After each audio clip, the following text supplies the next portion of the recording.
नमस्कार। प्रादेशिक समाचार के साथ मैं मुग्धा तिवारी। पहले मुख्य समाचार।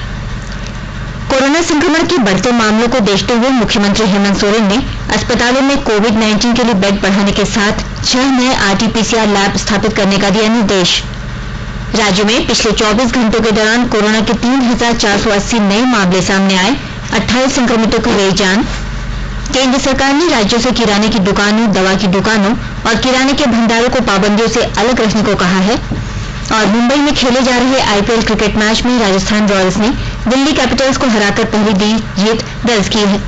कोविड मरीजों की संख्या फिर से बढ़ रही है, इसलिए सभी श्रोताओं से अपील है कि कोई भी कोताही ना बरतें।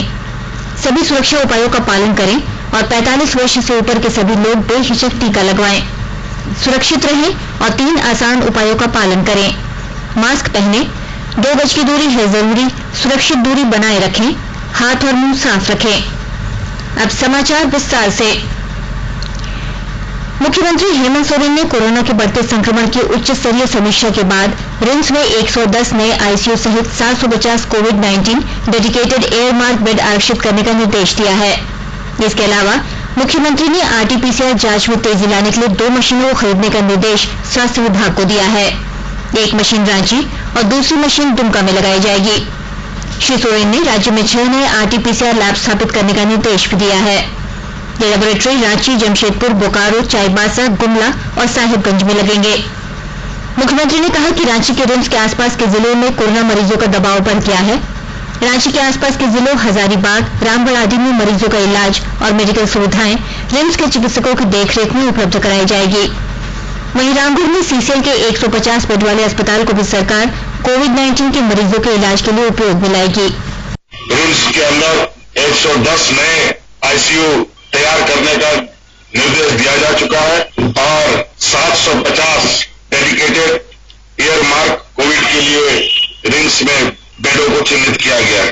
साथ में रांची में बढ़ते दबाव के कारण, कोरोना दबाव के कारण सब लोग चूंकि रांची में अपने इलाज रिम्स में कराना चाहते हैं, अपने सहयोग, अपना एक अतिरिक्त हैंड्स बढ़ाने के लिए रामगढ़ में सीसीएल का 150 बेड का अस्पताल को सरकार कोविड के लिए उपयोग में लाएगी और रिम्स और जो रामगढ़ के लोग इधर आते हैं, हजारीबाग के इधर आते हैं, उन सब लोगों को उसके इर्द गिर्द रिम्स के देखरेख में मेडिकल सुविधा दी जाएगी।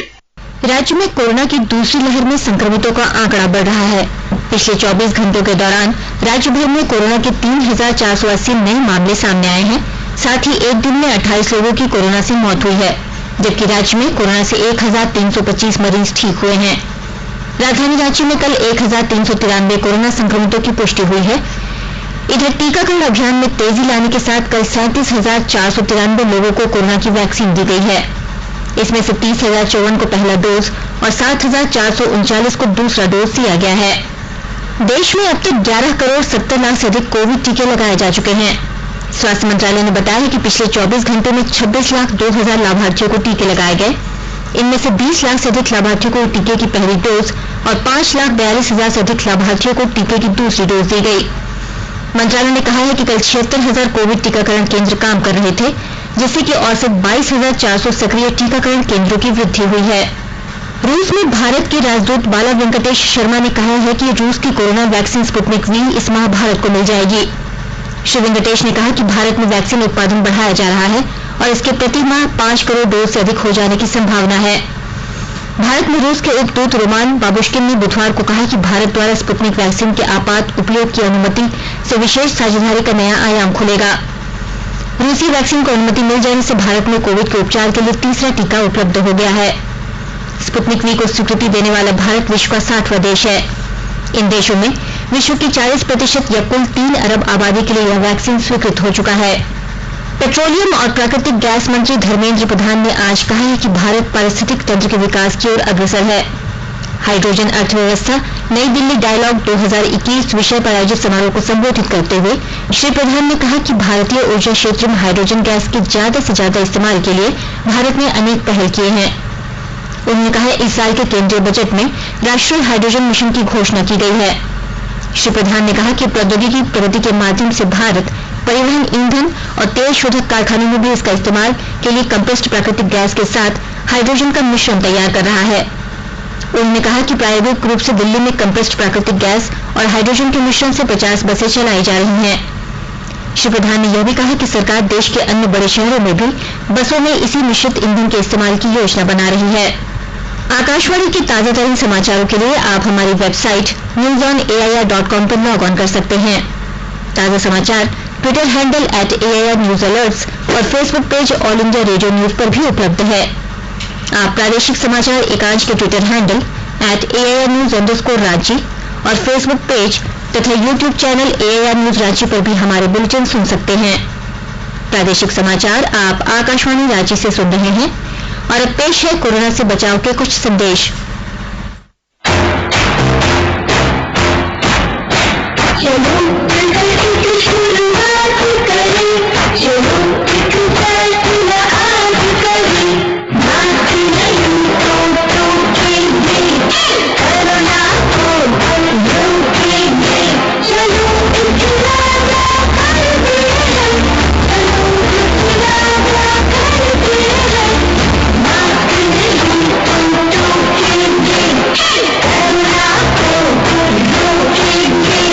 सरकार द्वारा जनहित में जारी। कोविड-19 से बचाव और सुरक्षित रहने के 3 उपाय। मास्क लगाएं, 2 गज दूरी है जरूरी, सुरक्षित दूरी रखें, हाथ और मुंह साफ रखें। केंद्र सरकार ने राज्यों और केंद्र शासित प्रदेशों से लोगों द्वारा घबराहट में आवश्यक जरूरत की वस्तुओं की खरीद की चिंता दूर करने के लिए प्रचार और जागरूकता कार्यक्रम चलाने को कहा है। आवश्यक जरूरत की वस्तुओं की आपूर्ति बनाए रखने के मुद्दों पर ग्राहकों के लिए एक हेल्पलाइन नंबर भी तैयार करने को कहा गया है, जिसके तहत लोक प्रशासन उनकी समस्या का समाधान कर सके। राज्यों से कहा गया है कि वे किराने की दुकानों, दवा की दुकानों और किराने के भंडारों को पाबंदियों से अलग रखें, ताकि कोविड-19 की मौजूदा स्थिति में आपूर्ति सुचारू रूप से हो सके। यह भी सुनिश्चित करने को कहा गया है कि इन सभी आवश्यक वस्तुओं के मूल्य न बढ़े और यह उचित दाम पर मिले, जब तक कि कच्चे माल के दाम बढ़ने पर इनकी कीमतें बढ़ाना जरूरी न हो। गढ़वा जिले में कोविड के गाइडलाइन का पालन कराने के प्रति सख्ती बढ़ा दिया गया है। वहीं दूसरी ओर अस्पतालों में बेडों सहित अन्य सुविधाएं भी बढ़ाई जा रही हैं। विस्तृत ब्यौरा दे रहे हैं हमारे गढ़वा संवाददाता। गढ़वा जिले में प्रशासन की सख्ती के बावजूद कोरोना संक्रमितों की बढ़ती संख्या को देखते हुए स्वास्थ्य विभाग इससे निपटने की तैयारी कर रहा है। पहले से उपलब्ध 560 कोविड बेडों की संख्या के अलावा कल विभिन्न केंद्रों को मिलाकर 290 बेडों की संख्या बढ़ा दी गई। साथ ही सभी निजी अस्पतालों को 50% बेड कोरोना संक्रमितों के लिए सुरक्षित रखने का निर्देश पहले ही दिया गया है। जिले में गंभीर मरीजों के लिए 18 वेंटिलेटर और 24 ICU उपलब्ध है। जिला प्रशासन का कहना है कि जैसे जैसे आवश्यकता बढ़ेगी उसी अनुपात में बेडों और अन्य सुविधाओं को बढ़ाया जा सकेगा।